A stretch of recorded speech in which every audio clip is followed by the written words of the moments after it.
Mga karagdagang component ng Wikahon Pre-A.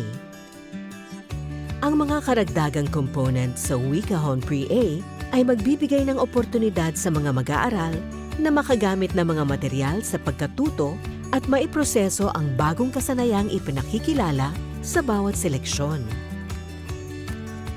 Ginawa ito para maisakatuparan ang layunin na makapag-decode ang mga mag-aaral ng may kumpiyansa at makapagbasa sila ng independyente. Alpabeto Flashcards. Ang Alpabeto Flashcards ay ginawa para matulungan ang mga mag-aaral sa pagkilala sa 28 titik ng alpabetong Filipino, sa pagpapalawak ng bokabularyo at sa pag-alaala sa mga natutuhan.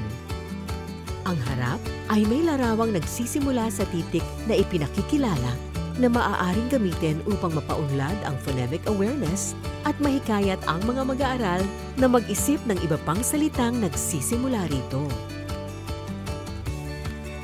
Sa likod, makikita ang parehong ilustrasyon, ang pangalan ng larawan, at ang malaki at maliit na anyo ng titik. Maaari itong gamitin sa pagpapakilala ng pangalan, tunog, at itsura ng titik. Ang Alpabeto Flashcards ay maaaring gamitin sa pagpapayabong ng pagtuturo ng phonics. Hihikayatin ang mga mag-aaral na magbigay pa ng ibang mga salita na nagsisimula sa parehong tunog ng titik na ipinakikilala. Makatutulong din ito sa pagpapalawak ng bokabularyo at kasanayan sa wikang binibigkas. Flip chart ng mga salitang may 2 o 3 pantig. Sa flip chart na ito, ipinakikilala ang grupo ng mga salitang pareho ang dami ng titik at pantig upang mabigyan ang mga mag-aaral ng karagdagang kumpiyansa sa pagde-decode. Mayroong 4 na set ang flip chart na ito at bawat isa ay naglalaman ng mga salitang mababasa sa mga seleksyon. Ang unang set ay mga salitang mayroong 3 titik at 2 pantig. Ang ikalawang set ay mga salitang mayroong 4 na titik at 2 pantig. Ang ikatlong set ay mga salitang mayroong 5 titik at 2 pantig. At ang ika-4 na set ay mga salitang mayroong 6 na titik at 3 pantig. Bawat salita ay may kaakibat na ilustrasyong makatutulong sa pagtuturo ng kahulugan ng mga ito.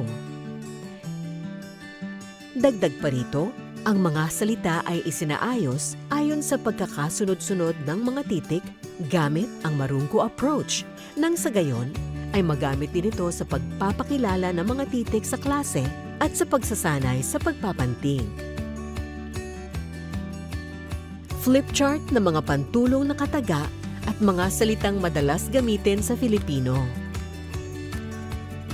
Ipinakikilala rin sa mga mag-aaral ang mga pantulong na mga kataga at mga salitang madalas gamitin upang matulungan silang mas maunawaan ang mga babasahin at sa kalaunan ay makapagbasa ng mabilis at matatas. Sa paraang ito, maitutuon ng mga mag-aaral ang kanilang atensyon sa kahulugan ng kabuuang teksto sa halip na tumigil sa pagbasa upang i-decode ang titik at tunog nito. Mayroong 2 set ng flip chart ang Wikahon Pre-A na naglalaman ng mga pantulong ng mga kataga at mga salitang madalas gamitin sa mga nakapaloob na seleksyon. Bawat flip chart ay mayroong 25 salitang magagamit sa mga pagsasanay sa pagbasa. Maaaring ipakilala at gamitin ang mga ito sa klase sa anumang oras. At ang paulit-ulit na paggamit nito ay magbibigay ng kumpiyansa sa pagbabasa sa mga mag-aaral.